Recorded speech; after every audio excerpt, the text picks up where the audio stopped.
உங்களை தேடி ஒரு உறுப்பினர் வராங்கன்னா என்ன விஷயம், என்ன வந்திருக்கிறீங்க, உங்களுக்கு என்ன காரணம், என்ன உங்கள் எதுக்காக வந்திருக்கேன் எங்களை வந்து கேட்கணும். நாங்கள் போனால் என் மூஞ்சி பார்த்தாலும் இன்குடுவீங்க, என் கூட யார் வந்தாலுமே அனுப்பிச்சிடுறாரு அவங்களையும். அதுக்கப்புறம் அவங்க போய் தனிப்பட்ட முறையில் பார்த்தா அவங்கள மட்டும் பார்க்குறாரு. ஆனால் வந்து நான் போனால் என்னை வந்து பார்க்க மாட்டுறாரு, என்கிட்ட பேச மாட்டுறாரு. அப்படியே என்னை பார்த்தாலும் எனக்கு வேலைக்குது, அப்புறம் பேசிக்கலாம். என்னுடைய நம்பர் அடிப்படையில் பதவி தராங்கன்னு நீங்கள் சொல்கிறீங்க. இப்போ சார் ஜாதி காசு ஆனால் சார் விசுவாசி, அதுக்கு ப்ரூஃபு என்கிட்ட இருக்குது. பணம் யார் வாங்குறாங்க சார்? காசு யார் வாங்குறாங்கன்னா சத்யா. இப்போ சத்யா வந்திருக்காருன்னா அவர் தானே வாங்குவார். செய்யல அவருக்கு மேலே இடத்துல யார் வாங்குறாங்க காசு? மேலே இடத்துல ஆனந்த் சார் வாங்குறாங்களா? உங்களுக்கு கன்ஃபார்மாக தெரியும்? ஆமாம் சார். இப்போ வேறு எப்படி இப்போ இல்லைனாக்கா அவர் வந்து ஒரு ஒரு ஒரு ஒரு போஸ்டிங்க்கு இவ்வளோ பணம்னு சொல்லிட்டு அனுப்பிச்சிருக்காரு. அது என்ன சார்? அது இது வந்து தலைமையிலேருந்து அனுப்பிச்சிருக்காங்க. ஆனந்த் சார் அனுப்பிச்சு இப்போ இது வந்து சத்யா எல்லாருக்கும் கொடுத்து ஒரு போஸ்டிங்க்கு இவ்வளோ காசு கொடுங்கன்னு சொல்லிட்டு. அது உறுப்பினர் அட்டையோட விலையா இல்லை வந்து போஸ்டிங்க்கு பணமா? சரி, எல்லா கட்சிக்கும் வந்து படிவு அமைச்சு உறுப்பினர் அட்டைக்கு வந்து இவ்வளோ ரூபாய், 5 ரூபாய், 10 ரூபாய். உறுப்பினர் அட்டைக்காக வாங்குற பணமா இல்லை இல்லீகலா சட்டவிரோதமா பணம் வாங்கிட்டு போஸ்டிங் போடுறாங்களா? சார், உறுப்பினர் அட்டைக்கு பணம் என்று சொன்னால் தலைவர் வந்து அதை அறிவிக்கணும். அப்படி இல்லாவிட்டால் சார் ஆனந்த் சார் வந்து அறிவிக்க சொல்லணும்.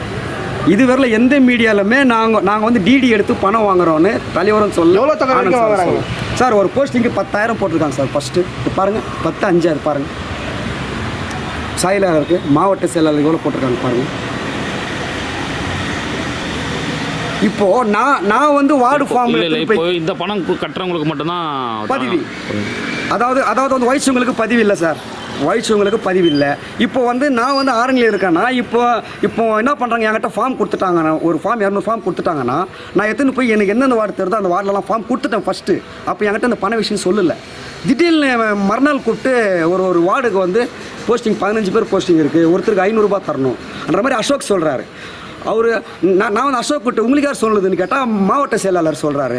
ஏங்க இந்த மாதிரி ஒரு பணம் இருக்குது, டிடி இருக்குதுன்னா நீங்கள் ஒரு ஆலோசனை கூட்டம் போடணும். ஆலோசனை கூட்டம் கூப்பிட்டு எல்லாமே எத்தனை பேர் நிர்வாகி இருக்கிறாங்களோ அத்தனை பேர் நிர்வாகி ஆர்னியில் வர வைக்கணும். வர வச்சு இந்த மாதிரி வந்து மேலேருந்து வந்து இது கேட்டிருக்காங்க, டிடி கேட்டிருக்காங்க, டிடி கொடுன்னு கேட்கணும் சார். ஒன்று இந்த மாதிரி பணம் வாங்குறதுலாம் வந்து அவர் விஜய் சாருக்கு தெரியுங்களா? அவருக்கு விஷயம் வந்து இந்த மாதிரி வந்து உங்களுடைய வந்து நியூஸ் சேனலில் விஷயம் கேள்விப்பட்டு நியூஸ் பேப்பரில் ஒரு அறிக்கை விட்டுட்டார். யாராக இருந்தாலும் காசு கொடுக்குறதும் தப்பு, வாங்குறதும் தப்பு யாருக்குமே வந்து கிடையாது. காசு யாருக்குமே கிடையாதுன்னு தலைவர் நியூஸ் பேப்பரில் சொல்லிட்டார். நாங்கள் நியூஸ் பேப்பரில் பார்த்துட்டு இவங்க வந்து காசு கேட்குற வசதான் எங்களுக்கு வந்து சந்தேகமாக இருக்குது.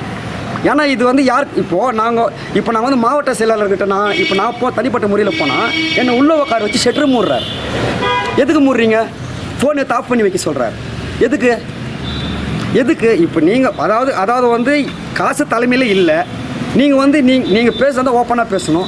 இப்போது எங்கள் டீமில் 10 பேர் இருக்கிறோன்னா எங்கள் டீமில் 10 பேர் வர வச்சு பேசணும் சார். அவர் 2 பேரை தனிப்பட்ட முறையில் செய்யாரிக்கா வர வைக்கிறீங்க சார். உங்களுக்கு ஆரணி மாவட்டம் தான் சார் போட்டாங்க. உங்களுக்கு நீங்கள் நேரத்துக்கு நைட்டு 12 மணிக்கு ஃபோன் பண்ணி செய்யாரிக்கா வர சொல்கிறீங்க. 12 மணிக்கு வர வைக்கிறதுக்கு உங்களுக்கு என்ன இருக்குது சார்? இப்போ இதில் பார்த்தீங்கன்னா இதில் வந்து போஸ்டிங் போட்டிருக்கிறாங்க. மேலே 3 பேர். இந்த 3 பேரில் இங்கே பார்த்தீங்கன்னா 3 பேர் சத்யா வந்து தான் மாவட்ட செயலாளர். இவர் வந்து ஆரணி கிடையாது.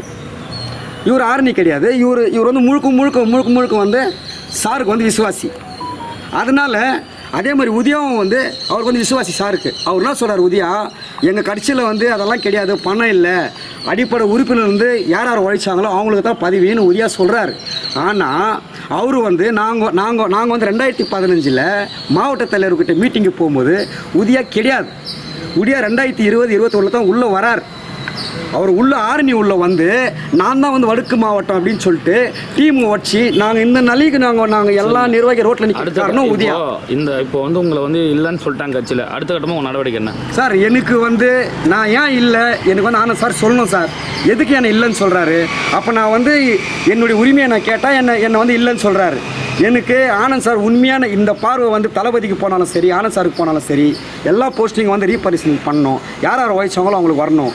அவங்க வரவில்லை என்றால் லீகலாக எல்லா போலீஸ் ஸ்டேஷன்லேயும் நான் வந்து பர்மிஷன் வாங்கி ஆர்னியில் அண்ணா சாலைக்கிட்ட வந்து அங்கே வந்து உண்ணாவிரதம் உட்காருவேன் சார். இது வந்து நிச்சயமாக நான் செய்வேன். என்னோடய உரிமை நான் விட்டு கொடுக்க மாட்டேன். கண்டிப்பாக நான் செய்வேன்.